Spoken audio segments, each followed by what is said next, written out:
Bismillahirrahmanirrahim. Assalamualaikum warahmatullahi wabarakatuh kepada semua. So, hari ini kita sambung balik kepada bahagian C, soalan percubaan SPM Sains Negeri Terengganu. So, tanpa membuang masa, kita baca pada soalan nombor 10, soalan eksperimen. Kaji penyataan berikut. Dua orang pelajar berjalan di pasir, didapati kasut tumit tingginya terus tenggelam ke dalam pasir. Sedangkan rakannya yang memakai kasut sekolah boleh berjalan dengan baik. Situasi ini menunjukkan bahawa tapak kasut tumit tinggi mempunyai luas permukaan yang kecil, mempunyai tekanan yang tinggi berbanding dengan tapak kasut sekolah yang mempunyai luas permukaan yang besar. Cadangkan satu hipotesis untuk menyiasat penyataan di atas. Okey, untuk soalan ini jawapannya adalah luas permukaan yang kecil, tekanan yang tinggi. Selain daripada itu, boleh juga kita gunakan luas permukaan yang besar, tekanan rendah. Ataupun kasut tumit tinggi menghasilkan tekanan yang tinggi. Ataupun kasut sekolah menghasilkan tekanan yang rendah. Itu untuk 10A. Seterusnya, kita tengok pada 10B. Menggunakan bongkah kayu bersaiz 3 cm darab 3 cm dan 3 cm darab 1 cm, plastisin, pemberat berjisim 500 gram dan radas lain. Huraikan satu eksperimen untuk menguji hipotesis anda di kriteria berikut. Okey, tujuan eksperimen. So, kita tengok ada bongkah kayu dua yang berbeza, ada plastisin. So, nampaknya kita akan gunakan eksperimen tekanan dan juga luas permukaan. So, tujuan eksperimen untuk mengkaji kesan luas permukaan bongkah terhadap tekanan. Okey. So, untuk mengenalpasti pemboleh ubah, dua markah. Boleh senaraikan 3, boleh senaraikan 2. Jadi, untuk pemboleh ubah dimalarkan, kita tengok sini, adalah jisim pemberat, iaitu 500 gram. Bagi pemboleh ubah dimanipulasi, luas permukaan bongkah kayu dan pemboleh ubah bergerak balas adalah kedalaman lekukan atau tekanan. Untuk dimanipulasi tadi, selain daripada luas permukaan bongkah kayu, kita juga boleh tulis bongkah kayu bersaiz 3 cm darab 3 cm dan 3 cm darab 1 cm. Seterusnya, menggunakan bongkah kayu bersaiz 3 cm darab 3 cm, 3 cm darab 1 cm plastisin pemberat 500 gram dan lain-lain. Huraikan satu eksperimen untuk menguji hipotesis anda di kriteria A berikut. Okey, kita dah nyata dah baca baik soalan tadi. So, untuk soalan B3, senarai radas dan bahan. Okey, salin semua radas yang diberi dan buat tambahan satu radas lain. So, kita tengok sini, semua ada tapi alat untuk mengukurnya tiada. Jadi, apakah alat tersebut? Alat tersebut adalah pembaris. Kita nak ukur kedalaman lekukan. Okey, seterusnya. Okey, kaedah dan juga prosedur 4 markah. Okey. So, gambaran kalau pelajar melukis. So, dia ada terlukis bongkah 3 cm darab 1 cm, 3 cm darab 3 cm. So, bongkah jisim yang sama 500 gram dan juga plastisin. Okey, sekiranya melukis rajah, pastikan semua rajah ini dilabel dengan baik dan juga betul.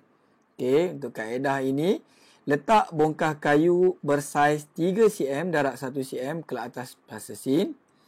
Seterusnya, letak pemberat 500 gram di atas bongkah kayu 3 cm darab 1 cm. Alihkan bongkah kayu 3 cm darab 1 cm dan pemberat dari plastisin. Ukur kedalaman lekukan yang terhasil dan ulang langkah 1 hingga 3 dengan menggunakan bongkah kayu bersaiz 3 cm darab 3 cm. Okey. Kalau kita tengok dekat sini, yang kita boleh dapat markah melalui gambar, kita nampak okey, dua bongkah yang berbeza. Kita tengok sini, kita boleh dapat markah yang diulang. Bila ada gambaran bongkah kayu diletakkan dan juga ada pemberat di atasnya, dapat satu markah. Okey. Selain daripada itu, okey, kedalaman lekukan, okey, tak dapat markah. So, kita boleh dapat 2 atau 3 markah pada gambar rajah. Seterusnya, yang terakhir adalah penjadualan data. Okey, untuk penjadualan data, kita tahu di sebelah kiri kita letak pemboleh ubah dimanipulasi, iaitu saiz permukaan bongkah kayu, dan di sebelah kanan bagi responding variable atau pemboleh ubah bergerak balas, kita letakkan kedalaman lekukan. Okey, selesai untuk soalan nombor 10. Jadi seterusnya, kita tengok bagi soalan nombor 11. Okay, untuk nombor 11, soalannya nyatakan 2 kelebihan dan 2 kelemahan akumulator asid plumbum. Okey, so 2 kelebihan, okey, tengok sini dulu, 4 markah. So kita nyatakan 2 kelebihan dan juga 2 kelemahan.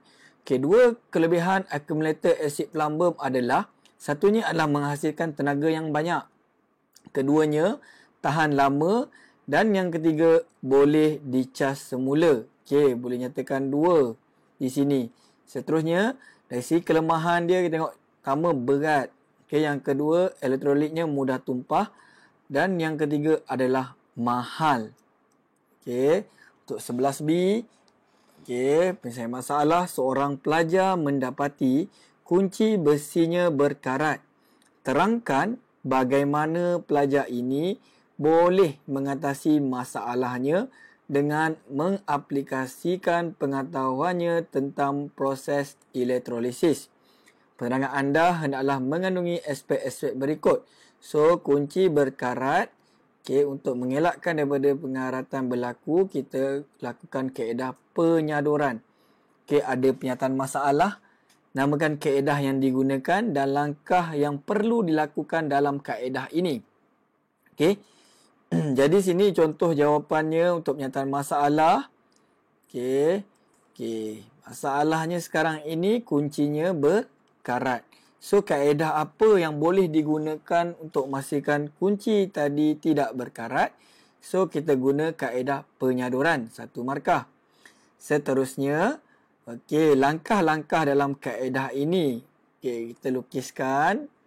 Okey, sel elektrolisis, yang mana kita ada letak kunci, logam penyadur dan elektrolitnya. Okey, langkah pertama, okey, pada anode kita letakkan logam yang kita nak sadur, sama ada kita gunakan argentum ataupun cuprum.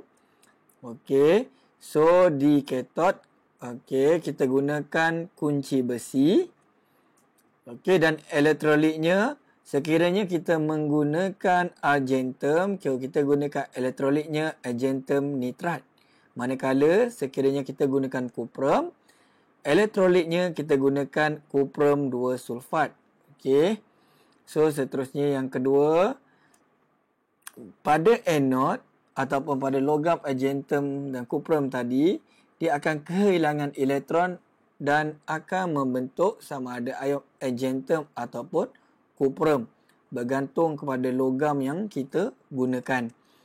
Okey, seterusnya, ion argentum dan cuprum yang bercas positif tadi akan bergerak kepada kathod. Okey, boleh pergi.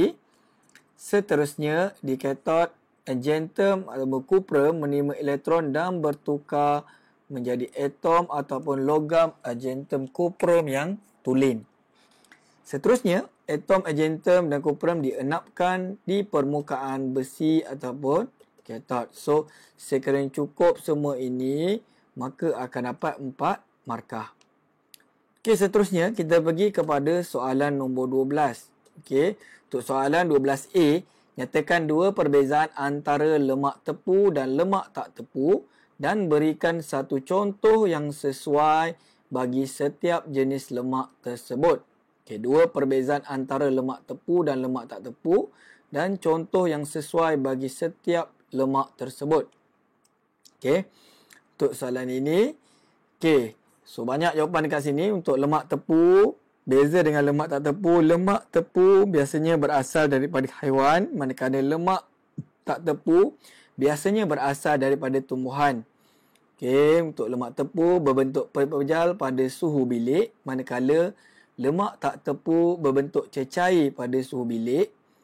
Lemak tepu mempunyai takat lebur yang lebih tinggi, manakala lemak tak tepu mempunyai takat lebur yang lebih rendah.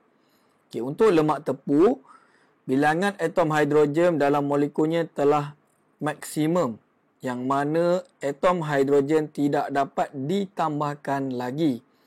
Kalau beza dengan lemak tak tepu, bilangan atom hidrogen dalam molekulnya belum maksima dan atom hidrogen masih dapat ditambahkan lagi. Okey, yang terakhir, lemak tepu tidak digalakkan dalam pemakanan kerana kandungan kolesterol yang tinggi. Manakala lemak tak tepu digalakkan dalam pemakanan kerana mengandungi kolesterol yang rendah. Okey, pilih sahaja yang mana dua dan pasangannya mesti betul dari segi perbezaannya. Okey. Okey, contoh lemak bagi setiap dua lemak ni, bagi lemak tepu, contohnya mentega, minyak sapi, daging berlemak, keju ataupun apa-apa contoh yang sesuai untuk jadikan contoh bagi lemak tepu. Manakala lemak tak tepu pula, contohnya minyak kelapa sawit, minyak tumbuhan, margarin, okey, dan mana-mana yang diberikan betul bagi lemak tak tepu. Okey, seterusnya dalam soalan nombor 12, okey, 12B, nyatakan rajah 12 menunjukkan 3 contoh lemak tepu yang digunakan dalam kehidupan harian. Okey, lemak tepu, keju, mentega dan minyak sapi. Okay, kaji maklumat dalam rajah 12 dan bina konsep lemak tepu. Jawapan anda hendaklah berdasarkan aspek-aspek yang berikut. Tulis maklumat daripada rajah 12. Okey, ini kita salin saja dan kita pindahkan dia. Okey, so keju, mentega dan minyak sapi adalah contoh lemak tepu yang mana kita salin balik daripada maklumat yang telah diberikan. Okey, seterusnya kenal pasti ciri sepunya. Okey, ciri sepunya bagi lemak tepu adalah lemak tepu biasanya berasal daripada haiwan, berbentuk pepejal pada suhu bilik dan mempunyai takat lebur yang lebih tinggi. Okey. Seterusnya, beri satu contoh lain lemak tepu. Okey, daging merah, pizza. Seterusnya, beri satu contoh lemak tak tepu. Okey, so contoh banyak iaitu minyak kelapa sawit, minyak zaitun, jagung dan apa lagi contoh yang sesuai. Dan seterusnya soalan terakhir, hubung kait ciri sepunya untuk membina konsep lemak tepu. Okey, pertama sekali tulis balik lemak tepu dan kita salin balik dua ciri sepunya yang telah kita tuliskan di atas tadi bagi soalan B2. Okey, lemak tak tepu ialah bahan yang biasanya berasal daripada haiwan dan berbentuk pepejal pada suhu bilik. Okey, sekian saja daripada cikgu. Kita jumpa dalam kelas seterusnya. Terima kasih.